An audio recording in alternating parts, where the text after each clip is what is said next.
কাউকে আক্রমণ করতেও যায়নি, কিন্তু তাদের মৃতদেহ পাওয়া গিয়েছিল একজনের বাচ্চার সামনে, তার বাবাকে মারা হয়েছে।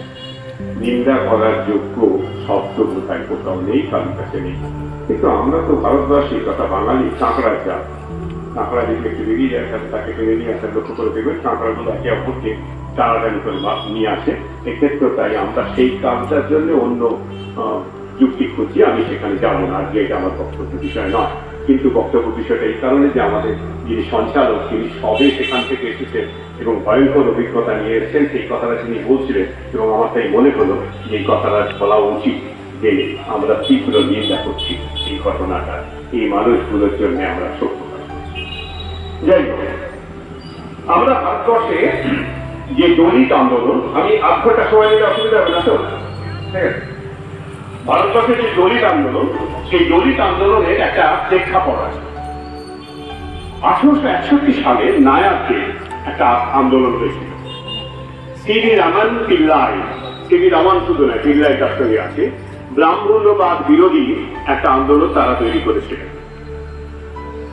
এরপর 1876 সালে সত্যশোধক নামে একটা আন্দোলন হয় এবং এই মানুষটির নাম আমরা সবাই জানি, জ্যোতিরাদিত্য ফুলে। তিনি এই আন্দোলনটা শুরু করেছিলেন নিম্নবর্গ এবং অস্পৃশ্যদের তুলে আনার জন্য। 1873 মানে তখনও গান্ধীজি ল্যান্ড করেননি, তার আগের ঘটনা এগুলো চলছে।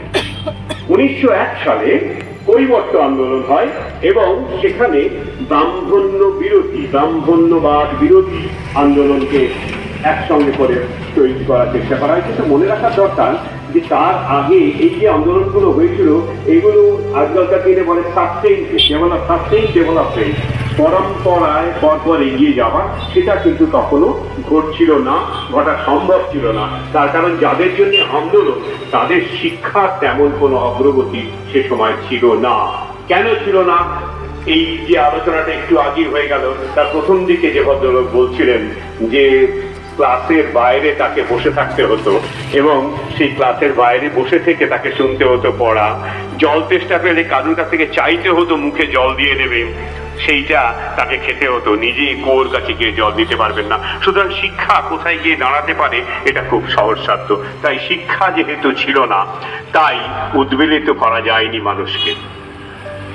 1926-এ জাস্টিস পার্টি মুভমেন্টে ডাক্তার টি.এম. মুরুঘম তারা এবং ত্যাগরাজ রেড্ডি এই আন্দোলনটা শুরু করেন এবং সবগুলো এইগুলোতে সরকারি চাকরি, শিক্ষা, রাজনীতিতে যাতে নিচু শ্রেণী মানুষের তথা নিম্নবর্গীয় মানুষের, নিচু শ্রেণী শব্দটা ঠিক না, নিম্নবর্গীয় মানুষের যাতে করে নিয়ে আসা যায় তার জন্য চেষ্টা করা। 1924-এ মহার আন্দোলন, এই আন্দোলনটার কথা একটু আগে এরা বলে গেছেন, মহার আন্দোলনের কথা। এই আন্দোলনটা অত্যন্ত দীর্ঘস্থায়ী হয়েছিল এবং আম্বেদকরজি জীবনে এই আন্দোলনটা একটা বলা যায় মাইলস্টোন।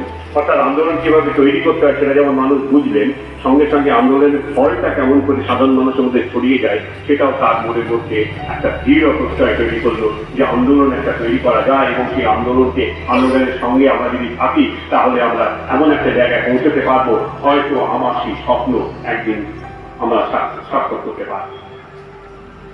1928 দলিত নারী আন্দোলন, এটা করেছিলেন আম্বেদকরের স্ত্রী রমাবাঈ আম্বেদকর। 1932 কংগ্রেসের হরিজন আন্দোলন, এটাও তৈরি হয়েছিল। কিন্তু গান্ধীজির ক্ষেত্রে একটা মুশকিল ছিল, গান্ধীজি হরিজন বলেছিলেন বটে, কিন্তু তারা যে হিন্দু থেকে আলাদা এটা গান্ধীজি ব্যক্তিগতভাবে কখনো স্বীকার করতে চাননি, কংগ্রেস ও সংগঠনগতভাবে এটা কখনো স্বীকার করেনি। তারা বলেছিলেন যে এটা হিন্দুদের একটা ভাগ, সুতরাং সেই ভাগটায় তাতে তারা যে কি অবস্থায় আছেন এটা গান্ধীজি অন্তত জানতেন। কিন্তু তারপরও আমার এই এতকাল এইসব চর্চার মধ্যে থাকার পরেও আমার কেন জানি মনে হয়েছে যে গান্ধীজি হয়তো কখনো কখনো চোখ বুঝেছিল।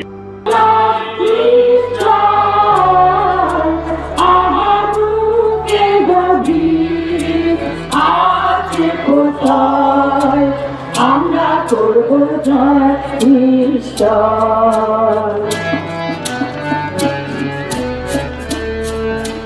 We are not afraid, we are not afraid, we are not afraid to live. Oh, deep in my heart, I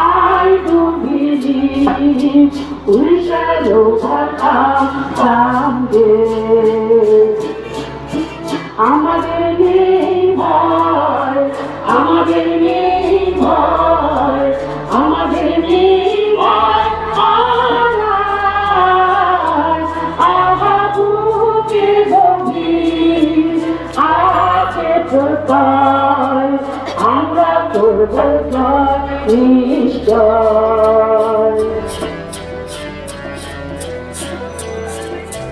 We are not alone, we are not alone, we are not alone today.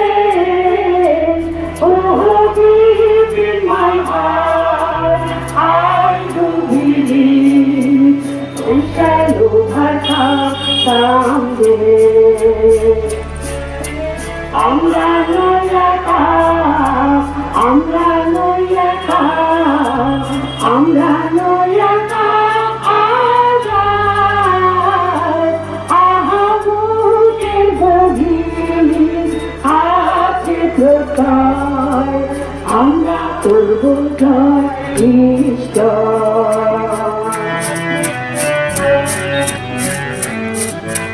সত্য যে সাথী, সত্য যে সাথী, সত্য যে সাথী মনে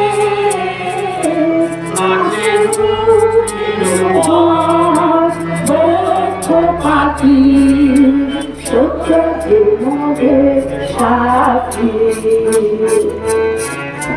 We shall overcome, we shall overcome, we shall overcome someday.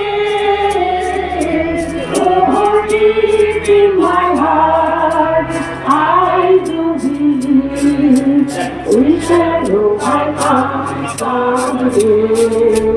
We shall overcome someday. We shall overcome someday. We shall overcome someday. We shall overcome someday.